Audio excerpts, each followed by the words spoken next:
Total इनका आया था 722, कट ऑफ वॉज 739। 17 मार्क्स से इस स्टूडेंट का मेंस रह गया। ये जानते हो ये लोग कौन है? इन लोगों ने यूपीएससी प्रीलिम्स 2026 क्वालिफाई किया है। A lot of you are struggling, यार कैसे इस क्वेश्चन को एड्रेस करेंगे। The only one thing is हमें क्वेश्चन को ब्रेनस्टॉर्म करना है। Pull out your pen and paper and write the demand of the question. Stopwatch चला दिया हूं। ठीक, now I am going to teach you how to make notes.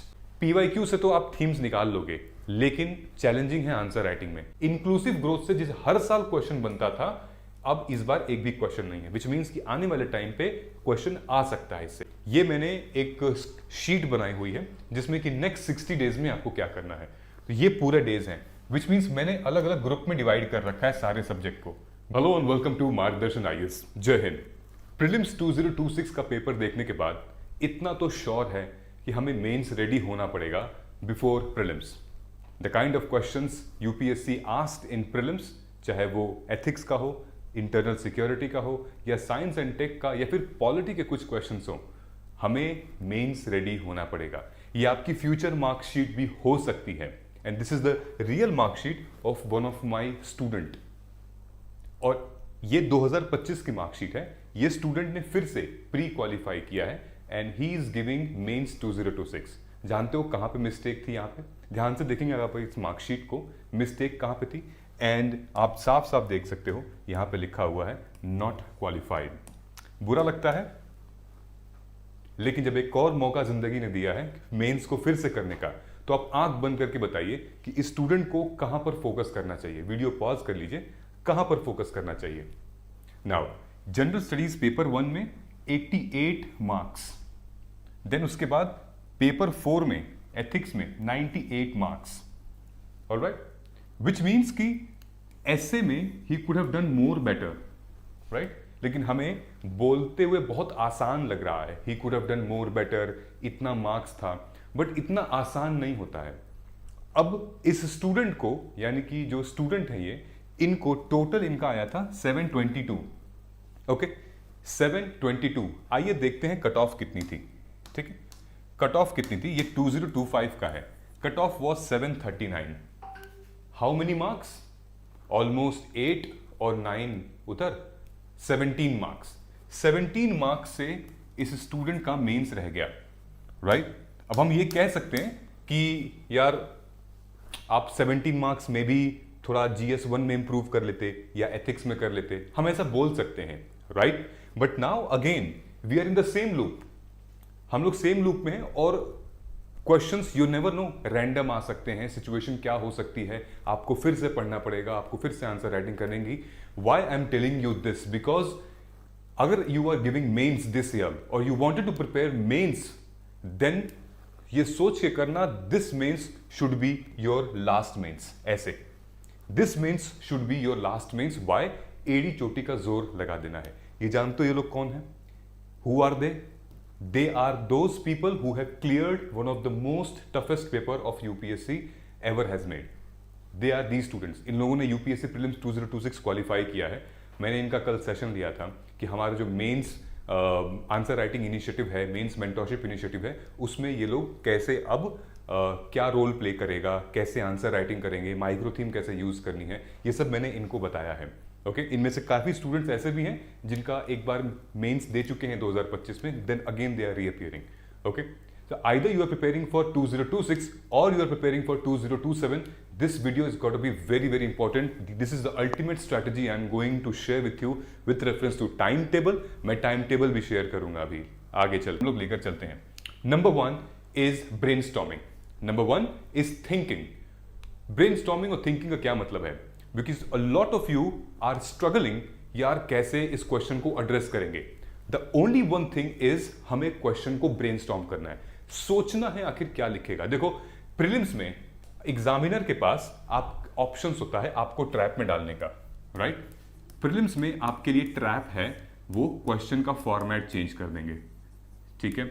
वो आपके ऑप्शंस और डिफिकल्ट कर देंगे, ठीक है। वो वेटेज ऊपर नीचे कर देंगे, ठीक है। उनके पास बहुत सारे ऑप्शन है आपको ट्रैप में डालने का प्रीलिम्स में, ऑलराइट। सीसैट भी है, ये भी है, कई सारे तरीके हैं उनके। नाउ मेंस में उनके पास ट्रैप क्या है? मेंस में तो प्लेन क्वेश्चन है, वो बहुत ऑब्जेक्टिव है, डिस्क्रिप्टिव है, ठीक है। मेंस में आपको क्वेश्चन ही मेन है। क्वेश्चन की अगर डिमांड आप नहीं समझे, देन आप जहां पर आपको 6 मार्क्स मिलने चाहिए थे, 7 मार्क्स मिलने चाहिए थे, वहां पर आपको सिर्फ 1 या 2 मार्क्स मिलेंगे, और यहीं पर ट्रैप है। So the trap in mains is just the question, the kind of question UPSC has asked, ठीक है। फॉर एग्जाम्पल ये, अब मैं आपसे एक रिक्वेस्ट करता हूं कि just pause this video for a second, या फिर मैं आपके टाइमर चला देता हूं, ठीक है। आप मेरे को, ये क्वेश्चन कितना है? ये 250 वर्ड का क्वेश्चन है। 250 वर्ड मतलब 15 मार्कर का। 15 मार्कर का मतलब लगभग 11 से 12 मिनट में हमें इसको सॉल्व कर लेना है। I don't want you to solve it, I want you to pause this video, pull out your pen and paper and write the demand of the question, ठीक है। मैं आपको लगभग 1 मिनट दे रहा हूं, 60 सेकेंड दे रहा हूं, आप इसकी डिमांड लिखिए, ठीक है। मैं यहां से स्टॉप वॉच चला दिया हूं, ठीक है। 60 second you need to write the demand of the question. ये क्या पूछ रहा है, चाहे आप हिंदी मीडियम से हो या इंग्लिश मीडियम से हो, इट्स रिटन हियर, यहां साफ साफ आपको दिख रहा है। Examine the evolving pattern of centre state financial relations in the context of planned development in India. How far the recent reform impacted physical federalism in India, ठीक है। whether you have prepared mains or not, ये एक language है, ठीक है। अगर आपने इसके डिमांड को नहीं समझा और आंसर लिख दिया कुछ भी, आंसर मार्क्स नहीं मिलेंगे, चाहे तुम कितना भी सुंदर इंट्रो लिखो, कितना भी सुंदर कंक्लूजन लिखो। The demand should be addressed. ये वही बात हो गई ना कि मैं पूछ क्या रहा हूं, तू बोल क्या रहा है ना। मैंने सवाल क्या किया, तू बता क्या रहा है, सेम चीज हो गई, ठीक है। जैसी इनपुट है वैसे आउटपुट होना चाहिए, ठीक है। Now the time is over, alright, pause, इसको हटा देते हैं, ठीक। हम लोग क्या करेंगे, अ lot of people what they do कि 150 मार्क्स का है, मैंने आपको इंट्रो बॉडी लिखने के लिए नहीं बोला, मैंने आपको डिमांड रखने के लिए बोला। देखिए ये ऐसे क्वेश्चंस पीवाईक्यू के रेलेवेंस बहुत होते हैं, विच मीन्स कि जब भी हम क्वेश्चन सॉल्व करेंगे पहले हम पीवाईक्यू जरूर देखेंगे। फॉर एग्जाम्पल ये देखिए, ये क्वेश्चंस काफी ज्यादा रेलेवेंस है पीवाईक्यू के, ठीक है। फॉर एग्जाम्पल 2021 में, 2024 में क्वेश्चंस आ चुके हैं किस पे? फेडरलिज्म, सेंटर स्टेट रिलेशन के ऊपर। जैसे ये बोल रहा है examine the evolving pattern of centre state financial relation, okay. यहां पर सिर्फ सेंटर स्टेट की बात नहीं हो रही है, सेंटर स्टेट के बीच में जो फाइनेंशियल रिलेशन है in the context of planned development. They are not asking about the unplanned development, they are not asking about something other, any other dimension. 2 dimensions are fixed, one specific है financial relation, वो भी planned development में, ठीक है। अब ये questions देखिए 2021 के, है ना, ये हमारे फाइनेंस कमीशन के ऊपर है, ठीक है। Finance commission and fiscal federalism के ऊपर ये क्वेश्चन आया हुआ है। फिर उसके बाद 2024 में आया हुआ है कि फेडरलिज्म सेंटर स्टेट रिलेशंस। ये क्वेश्चन क्या कह रहा है कि what changes union government recently introduce in the domain of centre state relation, suggest करिए measures to adopt to build trust between centre state. Now ये बहुत ओपन एंडेड क्वेश्चन है, ये ब्रॉड है, ठीक है, बट ये बहुत स्पेसिफिक है। अब most of the students what they do कि यहां पर कुछ ये कर देंगे। सबसे पहले वो क्या करेंगे कि कॉन्स्टिट्यूशन का आर्टिकल भर भर के लिखने लगेंगे, ठीक है। फाइनेंस कमीशन को एक्सप्लेन करने लगेंगे, ये सबसे ब्लंडर है, ठीक। उसके बाद फिर जीएसटी के बारे में लगेंगे पूरा का पूरा बताने, है ना। उसके बाद फिर वो सेंटर स्टेट के बीच में कॉन्फ्लिक्ट लिखेंगे। लेकिन यहां पर आपको वो नहीं बताना है। क्वेश्चन ध्यान से देखेंगे आप, यहां पर पूछ रहा है इवॉल्विंग पैटर्न, ओके। इवोल्यूशन समझ रहे हो ना, ये इवोल्यूशन, इवॉल्विंग पैटर्न, पहले क्या था अब क्या है, ठीक है। किस चीज में? Financial relation in planned development, यानी कि प्लान्ड डेवलपमेंट पहले क्या थी फाइनेंशियल रिलेशन से रिलेटेड, और अब क्या है प्लान्ड डेवलपमेंट फाइनेंशियल रिलेशन से रिलेटेड, ठीक है। विथ एग्जांपल्स लिखना है, ठीक है। दूसरा क्या है, हाउ फार इंडिया, ठीक है, India, how far the recent reform impacted fiscal federalism India. Now they are asking about some recent reforms, ठीक है। रीसेंट रिफॉर्म में आप जीएसटी वगैरह मेंशन कर सकते हो, तो रीसेंट रिफॉर्म आपको मेंशन करना है, ओके। आपको चूंकि 15 मार्क का क्वेश्चन है, बेयर मिनिमम 2 to 3 आपको मेंशन करना ही करना पड़ेगा, ठीक है। Impacted fiscal federalism in India, ऐसा कोई रिफॉर्म मत लिख देना जो कि फिजिकल फेडरलिज्म की बात नहीं हो रही है, फिजिकल पैसे रुपए वाली बात हो रही है। यहां पर भी आपको फाइनेंशियल के बारे में, ये पूरा का पूरा क्वेश्चन हमारा पैसे, ट्रांजैक्शंस, मनी से रिलेटेड है। ओके, समझ में आया? नाउ अब हमारे पास क्या था, हमारे पास तो रियल एग्जामिनेशन में क्या होता है, 15 मार्कर के 10 क्वेश्चंस होते हैं और 15 मार्कर आपको लगभग 11 मिनट में करना होता है, राइट, 11 मिनट्स या आप 12 मिनट्स कह लो, ठीक है। अब उस 12 मिनट में आपको सबसे ज्यादा टाइम कहाँ स्पेंड करना है, इंट्रो, कंक्लूजन, डायमेंशन यानी बॉडी, हमें सबसे ज्यादा टाइम यहां स्पेंड करना है। ओके, इंट्रो और कंक्लूजन आपका पहले से सेट होना चाहिए, मतलब कि PYQ बेस्ड आप स्टडी करेंगे और वहां से आप कोशिश करिएगा कि अगर पहले से हम फाइनेंस कमीशन पे क्वेश्चंस आता है तो हम इन टेम्पलेट बना के रखें ताकि इसमें आपका टाइम ना जाए। Don't waste a lot of time in intro and conclusion, it is important but not more important than this, because ये ज्यादा वेटेज लेता है आपके मार्क्स की। अगर 10 मार्क्स का क्वेश्चन है, 1 मार्क का ये, 1 मार्क का ये, बाकी 8 मार्क्स आपके बॉडी में है।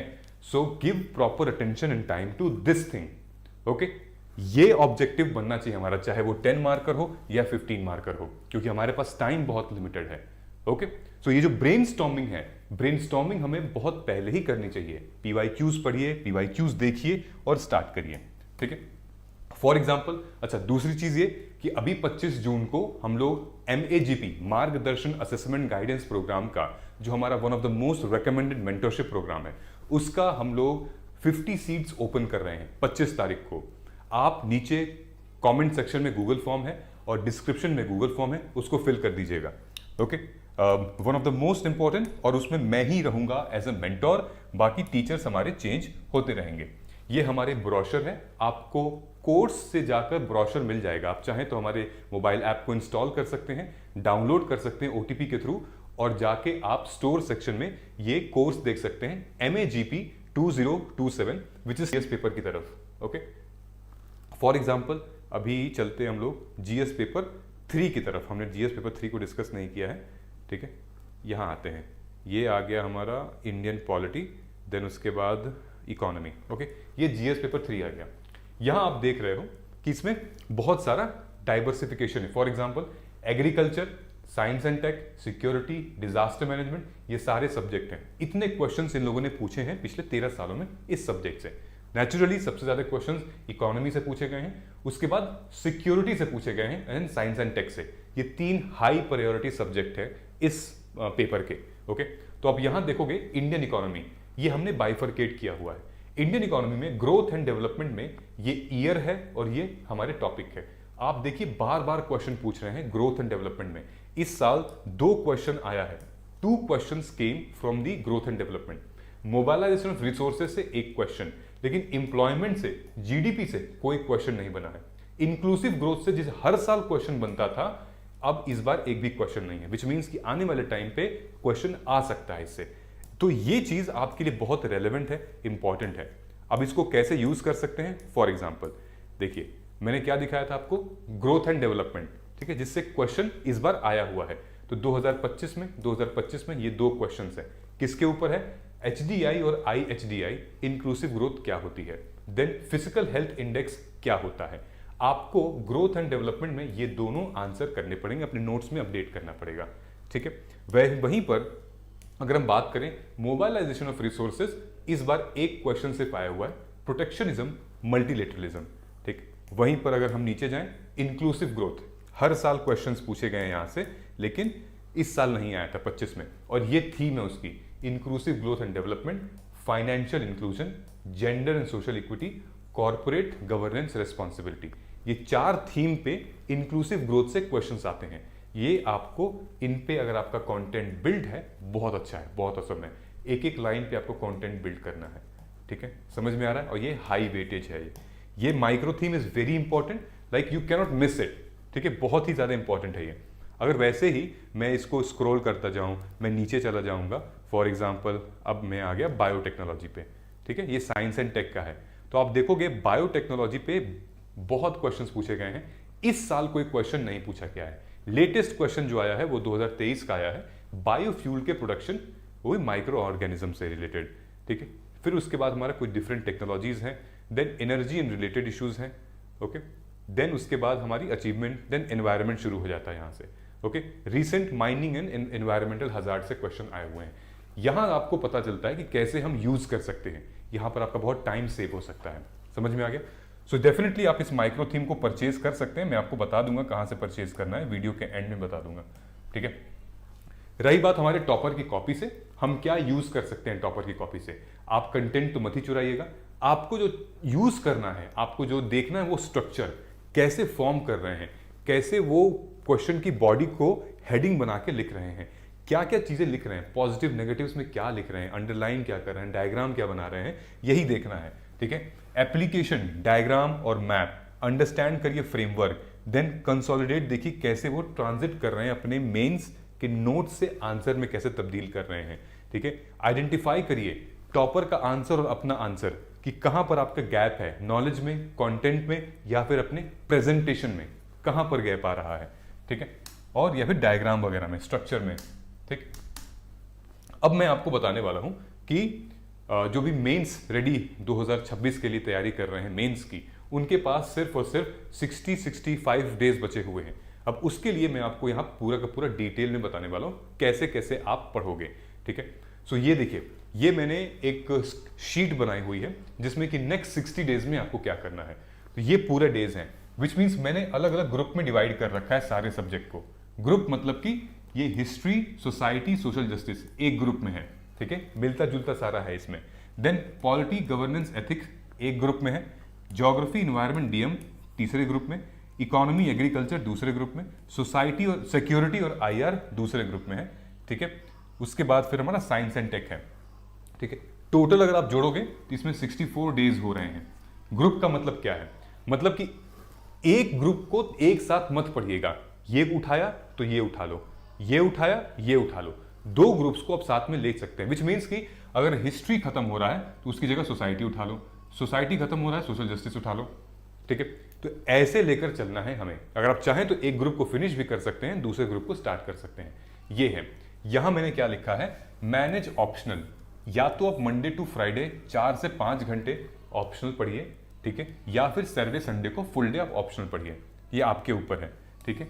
दूसरी चीज, ऐसे के लिए पहले लगभग 1 महीने तक या 1.5 महीने तक आपको हफ्ते में 2 ऐसे लिखना है, ठीक है। लेकिन एग्जाम से ठीक 14 से 15 दिन पहले वो जो हफ्ता है उसमें आपको 4 ऐसे लिखने हैं एक हफ्ते में, ठीक है। ये मैंने यहां मेंशन किया हुआ है। दूसरा कि आप इनको रेफरेंस के तौर पे यूज कर सकते हैं, आप ट्वीक कर सकते हैं अपना टाइम टेबल अपने हिसाब से, क्योंकि एक रेफरेंस मिल जाता है तो हमें क्रिएट करने में बहुत आसानी होती है, ठीक है।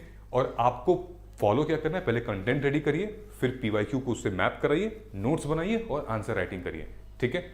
यहां पर क्या लिखा हुआ है कि आपको सिलेबस फिनिश करने का वेट नहीं करना है। आपको इतना देखना है कि अगर मेरा लगभग 1.5 महीने हो गए, 1 महीने हो गए, अगर जुलाई मिड आ गया है तो बस सब कुछ छोड़ के रिवीजन पे लग जाना है, सब कुछ छोड़ के हमें अपने फुल लेंथ टेस्ट और राइटिंग स्पीड पे ध्यान देना है, ठीक है। ये सारी चीजें मैंने आपके लिए बनाई थी। नेक्स्ट इसमें क्या था, ये पूरा बाइफर्केशन था, ठीक है, कि ग्रुप 1 हिस्ट्री, ग्रुप 2 ये पूरा ग्रुप मैंने डिवाइड किया हुआ है। फिर मैंने बताया है हिस्ट्री में क्या क्या टॉपिक्स आपको पढ़ने हैं, ठीक है। Group 1 history, society, social justice में मॉडर्न हिस्ट्री में क्या करना है उस दिन पे, ठीक है। ये पूरे के पूरे मैंने डिटेल में बनाया गया था कि भाई 15 दिन तक हमें करना क्या है, ठीक है। फिर उसके बाद पॉलिटी में, देन उसके बाद पूरी पॉलिटी, गवर्नेंस और एथिक्स मैंने बनाया हुआ था।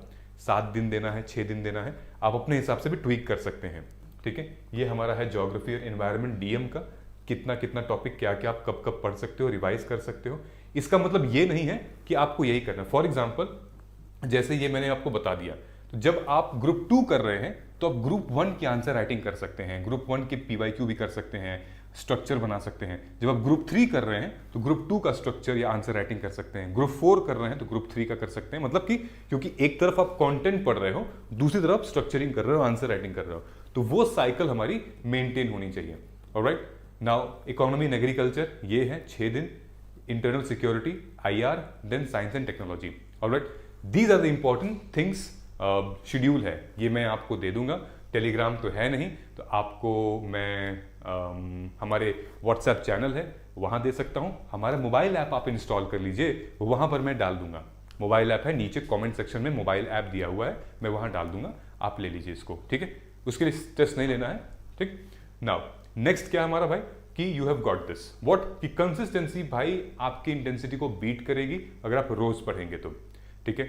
दूसरी चीज है ये प्रोग्राम जो कि आंसर राइटिंग प्रोग्राम है। अगर आपका सिलेबस कवर हो चुका है, सब कुछ कवर है, अगर आपको सिर्फ आंसर लिखना है तो ये 2027 के लिए MAWP है जो कि 27 जून से स्टार्ट हो रहा है। तो आप नीचे कमेंट सेक्शन में गूगल फॉर्म है, डिस्क्रिप्शन में गूगल फॉर्म है, उसको जाइए फिल कर दीजिए and then our team will connect with you. दोनों में फर्क क्या होगा वो आपको बता देंगे, प्लस और नॉर्मल में, ठीक है। देन उसके बाद ये हमारी PYQ की माइक्रो थीम्स है मेंस की, ओके।